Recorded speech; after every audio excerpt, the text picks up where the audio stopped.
చెవులో వ్యాక్స్ వస్తుంది, గుబులు వస్తూ ఉంటుంది. ఆ గుబుల్ని మనం ఇందాక మాట్లాడుకున్నట్టు ఇయర్ బడ్స్తోనో దేంతోనో పిన్నీసులతో కూడా తీస్తూ ఉంటారు చాలామంది. ఈ వ్యాక్స్ అనేది అసలు మంచిదేనా? యూజువల్గా మన అందరి చెవుల్లోనూ కొద్దిగా వ్యాక్స్ ఫామ్ అవుతుంటుందండి. మన లోపలి బయట చెవులో సబేషియస్ గ్లాండ్స్, సపోర్టింగ్ సెల్స్, వీటి నుంచి కొద్దిగా వ్యాక్స్ ఫామ్ అవుతూ ఉంటుంది. ఈ కొద్దిగా వ్యాక్స్ అనేది మనకు మంచిదన్నమాట.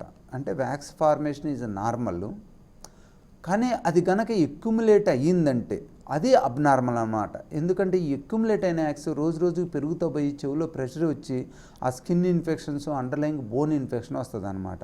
నార్మల్ వ్యాక్స్ ఏంటంటే మన స్కిన్కి లూబ్రికెంట్లాను ఉంటుంది. ఆ వ్యాక్స్లో ఉన్న ఎంజైమ్స్ అనేవి ఆ బ్యాక్టీరియా ఏదైనా చిన్నవి వచ్చినా కూడా, వైరస్ ఏదైనా ఉన్నా కూడా వాటిని డ్యామేజ్ చేస్తా మనకి ప్రొటెక్షన్ ఇస్తుంది అనమాట. సో యూజువల్ కొద్ది గుబిలి ఫామ్ అవుతుంటే దాన్ని ఆటోమేటిక్గా బయటకు వస్తూ ఉంటుంది అనమాట. అతి కొద్ది మందిలో 1000లో ఒకరికిద్దరికి కానీ ఆ గుబిలి లోపల ఎక్యుములేట్ అయిపోయింది. అది మేబీ మనం ప్రతిరోజు కాటన్ బడ్స్ పెట్టడం వల్ల కూడా ఆ బయటకు వచ్చే వ్యాక్సిన్ లోపలికి అంతే ఉండేటట్టు చేస్తాం అన్నమాట. దాంతోపాటు ఎపిథీలియల్ సెల్ యాక్టివిటీ తగ్గిన, కెనాల్ ఒక్కోసారి నేరో ఉన్నా కూడా మనకి వెలుపలి చెవులో గుబిలి ఎక్యుములేట్ అయింది. దాంతోపాటు కొంతమంది సోరియాసిస్ ప్రాబ్లం ఉన్న, ఎగ్జిమా ప్రాబ్లం ఉన్న అలాంటి వాళ్ళు కూడా ఈ గుబిలి ఎక్యుములేట్ అయ్యే అవకాశం ఉంటుంది. సో నార్మల్ పీపుల్ ఎవరు కూడా మన చెవిని క్లీన్ చేసుకోవాల్సిన అవసరం లేదండి. వ్యాక్స్ అనేది కొద్దిగా ఫామ్ అయింది, అది మనకు ప్రొటెక్షన్ ఇస్తుంది, అది ఆటోమేటిక్గా బయటకు వస్తూ ఉంటుంది అన్నమాట. ఎవరికైతే వ్యాక్స్ లోపల ఎక్యుములేట్ అయిద్దో వాళ్ళకి మటుకు ఖచ్చితంగా తీయాలి. ఎవరికైనా చెవి మూసుకుపోయినట్టున్నా, చెవిలో నొప్పి వస్తున్నా ఇమీడియట్గా డాక్టర్ గారిని సంప్రదించండి. వ్యాక్స్ ఉన్నట్లయితే ఆ వ్యాక్సిన్ తీసేసినట్లయితే మనకి పూర్తిగా ఆ సిమ్టమ్స్ అనేవి తగ్గిపోతాయి. ఓకే డాక్టర్ గారు, ఇప్పుడు ముక్కు గురించి మాట్లాడుకుందాం.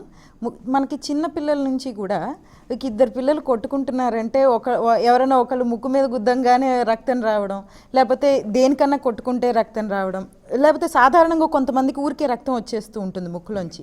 చిన్నపిల్లల నుంచి గమనిస్తూ ఉంటాము. ఇది హానికరమా? అసలు ఎప్పుడు డాక్టర్ దగ్గరికి వెళ్ళాలి ఇలా ముక్కులోంచి రక్తం వచ్చినప్పుడు? కానీ ఎప్పుడు ముక్కులో నుంచి రక్తం వచ్చినా కూడా ఒకసారి డాక్టర్ ఒపీనియన్ తీసుకోవటం మంచిదండి. ఎందుకంటే ఒక్కోసారి ఖతర్నాక్ ప్రాబ్లం ఉన్నా కూడా మనకు ముందే తెలిసిపోయిద్ది అన్నమాట. సో యూజువల్గా ఒకసారి వచ్చింది బ్లడ్, తర్వాత డాక్టర్ చూశారు, ఏమి ఇబ్బంది లేదన్నారు అనుకోండి, మళ్ళీ వచ్చినా మనం అంత వరీగా అనవసరం, లిటిల్ బిట్ వన్స్ ఏ ఇయర్ అలాంటిది. సో పిల్లల్లో సాధారణంగా ఈ కొద్దిగా బ్లడ్ వస్తూ ఉంటుంది అనమాట. ఎస్పెషలీ ఏంటంటే ఆ పిల్లల్లో ముక్కు ఫ్రంట్ భాగంలో ఎక్కడైతే లిటిల్స్ ఏరియా ఉంటుందో అక్కడ బ్లడ్ వెజల్స్ చాలా సూపర్ఫిషియల్గా ఉంటాయి అన్నమాట. సో ముక్కు అదిరినా, ముక్కును కొంచెం గిల్లినా, ముక్కు కొద్దిగా దెబ్బ తగిలినా కూడా బ్లడ్ వస్తుంది.